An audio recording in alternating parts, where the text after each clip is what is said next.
Pasok na ko. Bye-bye. Huwag ka magulo doon ah.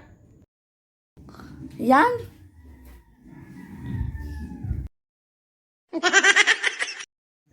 Hello guys, good morning. Ngayon po, yan po yung recess ko papunta ng school. Bread at mayo lang po yan. Ay, chicken spread pala. Hahaha. Dahil pasukan na naman, may baon na naman. 4 po sana yan, kaso po sabi ko 3 na lang kasi masyadong madami. Ayan na po sila.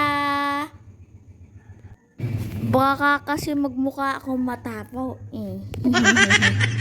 Bye-bye na. Thank you for watching.